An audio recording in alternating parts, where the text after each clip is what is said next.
Welcome back. Excuse me. We're coming into the pits. The main gate there.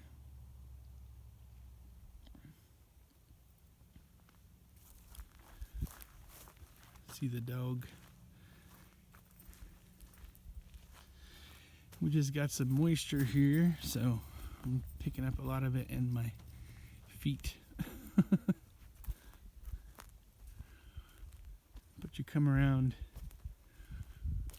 the wall here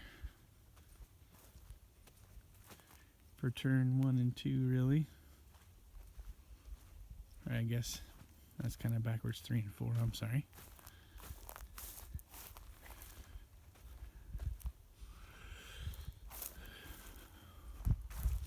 Like I said, this hasn't been opened for over 10 years, so it does look pretty run down. For those of you that have watched any of the videos and are going to watch this one, I would just say thank you very much. I appreciate it. This isn't every day that I actually have a chance to try to reopen an old track, an old race track, and actually be able to live out kind of a dream. I mean, who that loves motorsports can't say that they wanted to have a racetrack of their own. Like I said, we're in the pits. This, from what I was told by the owner, because I am not the owner by any means, I just made a deal with the owner to reopen the track and bring some good times and cheaper racing back to the families all over here. And you can see the fence way over there. The track and the pits and everything sit on 18 acres of land, from what the owner told me. Some of the tire piles that we're using to mark out the demolition derby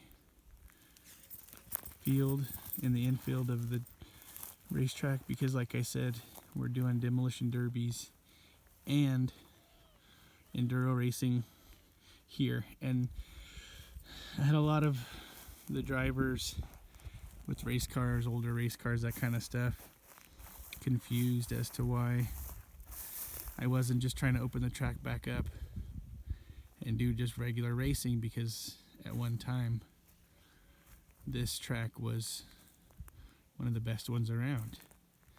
People would come from all over to race here because it was a great track. 3/8 mile track, huge area. The pits have to be at least, I don't know, 8 acres. And that's good, because the big demolition derbies that I'm going to have here, we're going to need plenty of room for everyone and all their vehicles, because I'm having April 21st, or excuse me, April 19th, 20th, and 21st of 2019 is the first all-truck demolition derby that I'm having. It's the first annual Come Bring the Noise Demolition Derby. It is $10,000 to win, and it's an all-truck demolition derby. That's right, I said $10,000 to win. Purse is guaranteed no matter how many entries I have. We're cutting off the entries at 150. It is over 3 days, because I want to be able to have as many people entered as I can and give everybody a fair shot to actually be able to bring a vehicle, compete, and maybe have a shot at winning. Now it's not $10,000 to win and that's it. It's $10,000 for first, $5,000 for second, $2,500 for third, all the way down to where the total purse for everything is $28,000. Now there's a lot of other derbies that have purses that are that big, but that's because they're split up between 4 or 5 classes of vehicles. So yeah, they may have a $25,000, $30,000 purse, but that's split up so much to where the most you're going to win is $4,000 maybe. So this is in the pits, and that's the old bathrooms and little conference room. There's a trailer that has to be gone through. That's the only seating for the pits right now. That's going to have to be dealt with.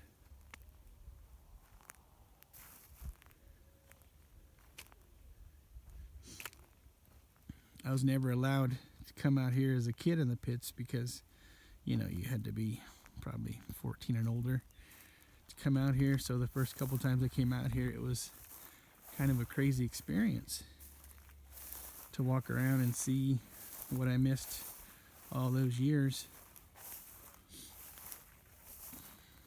And like I said, this isn't just an old podunk racetrack. At one time, this place was the racetrack around here.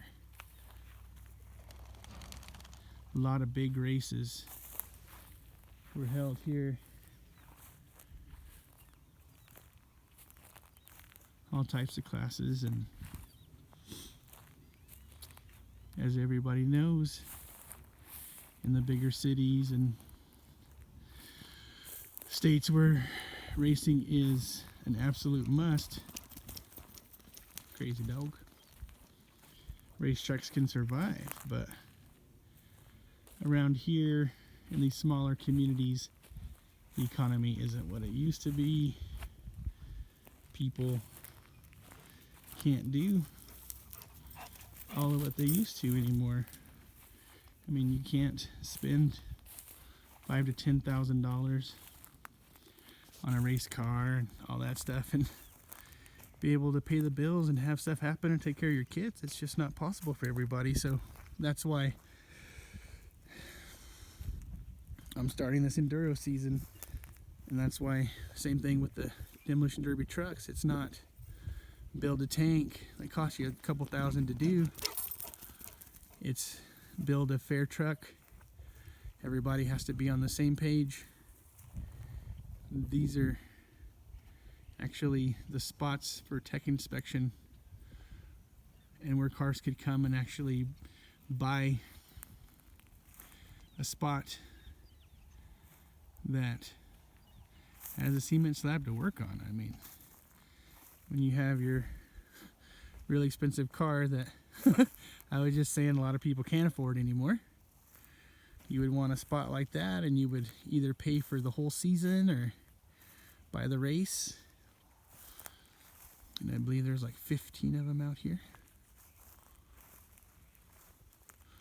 Poles that had lights set up to where you could have the lights to be able to work on your cars, because anybody that's in racing knows stuff breaks and accidents happen and attitudes happen and people get mad for nothing, and before you know it, you got a fender or a quarter panel into your wheel, or you got a broken hub, or you got something. Staging numbers for all the cars coming up and around. Paulo, come on. We're not gonna go over there because the last time that goofball took off and ran out of that huge open part of the fence right over there. That's a scale to weigh out your car. Sorry, it's a little shaky. Thankfully you can't hear it that much. It's a little windy. So this place has a lot of history to it. I've seen videos and heard people talking about how they used to come back here in the early 80s, and I remember watching my dad and all his friends race out here in the early 80s.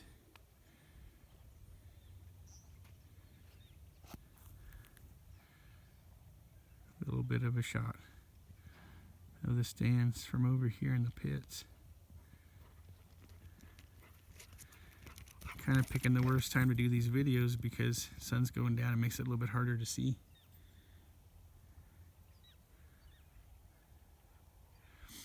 It's a little flagger booth or observation booth over there, whatever you want to call it.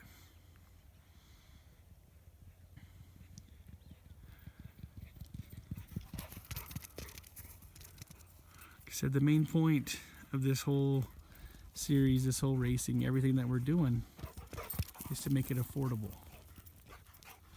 Affordable for guys or girls or both to be able to build a quick car that they bought for a couple $100 with bad hail damage or wrecked fender or something crazy like that, or an old beat up car you had in the backyard that doesn't run or drive anymore.